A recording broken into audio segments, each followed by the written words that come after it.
Hello everyone, my name is Emil Easter and I'm an ASL instructor and I work here for MFNERC, Manitoba First Nations Education Resource Center. So what I'm doing, my job, I work on curriculum and ASL, teaching and making materials for children and adults. I teach ASL to different people, different groups in different numbers, trying to expose them to signing. I go all over Manitoba, the schools that want support, and I fly into many communities or I drive to different communities. I have a lot of responsibilities. I really love it. It hits my heart. I'm very close to this. I'm happy to what I'm doing. I want to see people grow and develop and be successful. I sign some Aboriginal signs also. For example, I'll show you. I don't sign this for teepee. This is a sign for teepee. You might see it. You don't see it in many books. That is a sign. What does it mean? Sweat. To have a sweat lodge. You know when you have sweating?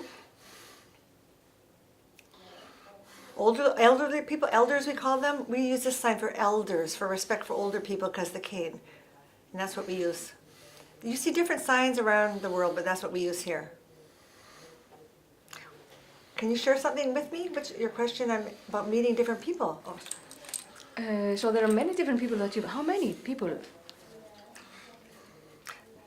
There's many different people that are exposed to it, not only small numbers. I teach EAs, I work with teachers, I teach for signing. Sometimes they help in learning and working. Some of them are very far. I have to fly to the communities. I go to there's 42 different schools that I could travel to technically. I don't go to all of them because some of them have students, some don't. It depends where they are.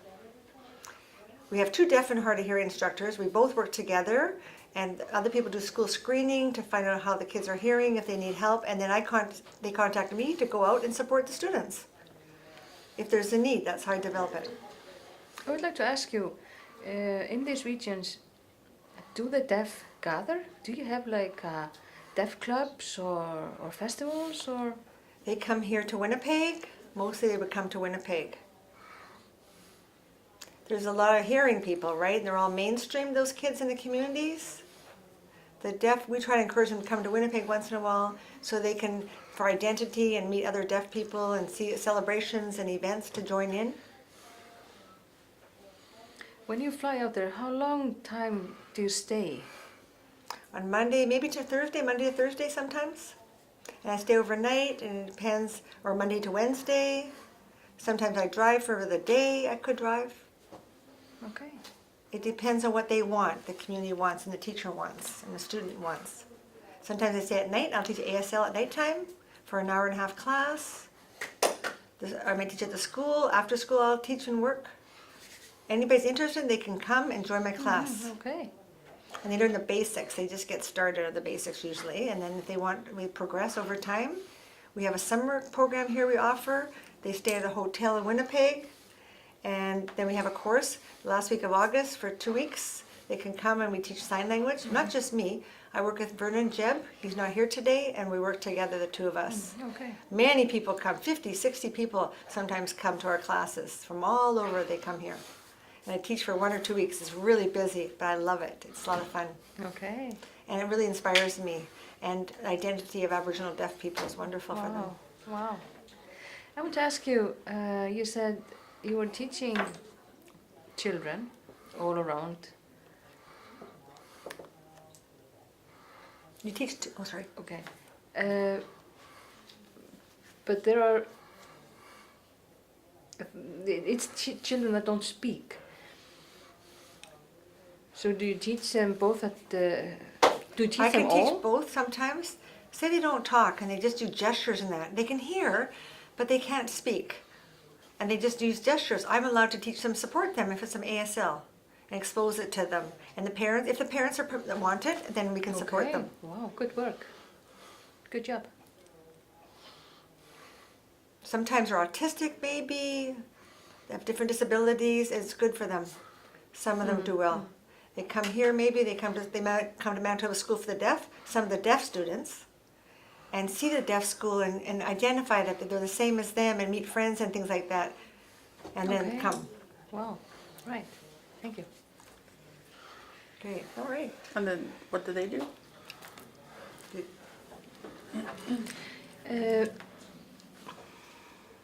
I'm working at the Communication Center for the Deaf and Hard of Hearing. There I'm the head of sign language at the institution. We are producing teaching material, we have sign language courses, we evaluate where people are standing in sign language. We have a specific evaluation chart that we follow so that we can measure how much sign language people know. We teach families of deaf children, we teach sign language at the university, interpretation at the university, so it's a wide range of teaching. We also visit people all around Iceland, and it's not only me who's working there, there are a couple of teachers, and we might fly to visit, but this institution is run by the state. So, and my job is now, I work as the president of the Deaf Association in Iceland. But I'm a trained nurse and used to work as a nurse up until 2 years ago, because my focus is on the Deaf Association. So we are fighting for human rights. Great. Thank you. That's very nice. Yeah.